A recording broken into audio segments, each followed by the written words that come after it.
Hello, everyone, and welcome back to another episode of the Los Angeles Rams Insider Podcast. I'm your host and beat writer, Brock Vieira. You can check out all of our work at www.si.com/NFL/Rams/on/SI, where we drop double digit pieces of content every single day regarding the Los Angeles Rams. This podcast is going to talk about Aubrey Pleasant, what's kind of going around in that situation, and where will this take the Rams moving forward. So the first thing to start off with is that the Rams made a variety of moves today, and the first one that I want to talk about is Rob Havenstein. I will record another podcast about him and talk about his career, but he did issue his retirement, and we want to wish him the best of luck in retirement. He was a consummate professional, a passionate professional in the year that I had to cover him. Unfortunately, it was a year that he has suffered a fair amount of injuries and one that lingered. And 11 years in the league, 148 games started.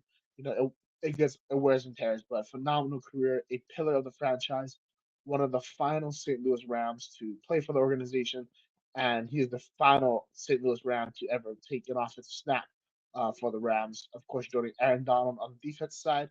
At this point, Jake McQuaide on special teams. McQuaide is the only St. Louis Ram left eligible to rejoin the Rams right now.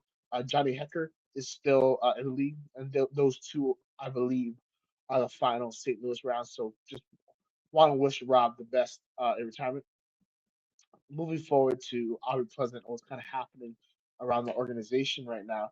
The Rams made an interesting move today, hiring defensive backs coach Michael Hunter. Hunter comes from Ohio State. He was there for the past 2 seasons, and he was recently hired by the University of Tennessee, but of course now is hired by the Rams for that position.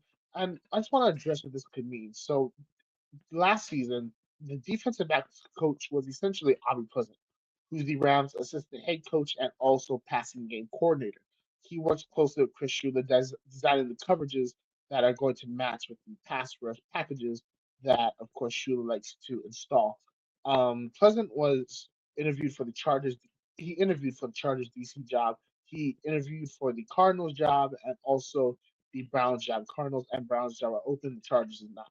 So those are the two possibilities for Pleasant to go to. It is interesting to see this move being made, considering Pleasant's responsibility. Now, if Pleasant returns, I do believe that his responsibilities will change and evolve to adapt more to the game planning side of things instead of more of the player development side of things. But I also wonder if this is signaling the Rams believe Pleasant is leaving the organization for a defensive coordinator job. In Cleveland, of course, got a phenomenal secondary, Denzel Ward, Martin Emerson. They re-signed him, was coming back off IR. Grant Delpit is still there. They also brought in Tyson Campbell via trade during the season.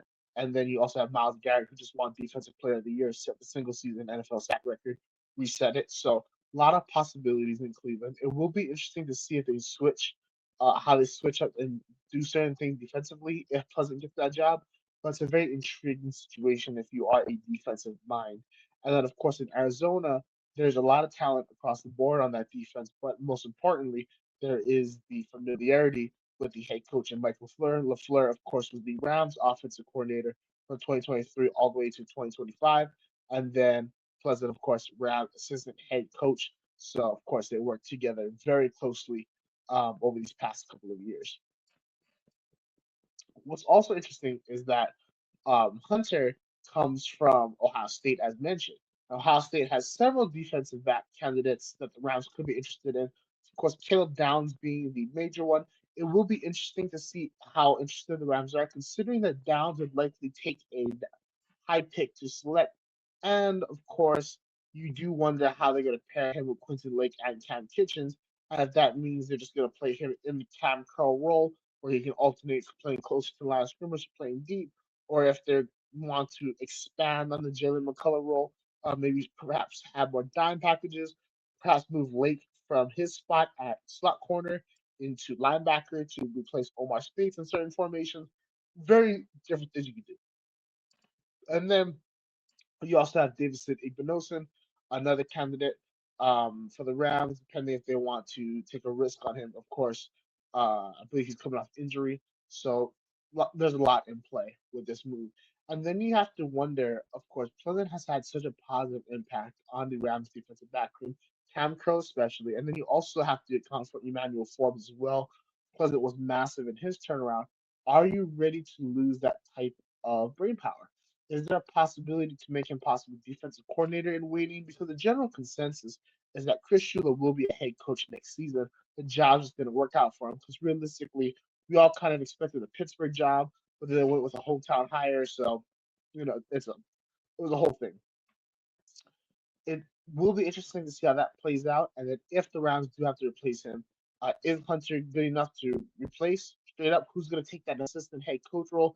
Is this an opportunity to elevate another defensive mind, possibly Giff Smith, being that he's been an interim head coach for the Chargers in the past, or Joe Caniglio because of the familiarity with Shula and Sean McVay? A whole bunch of things that you can consider.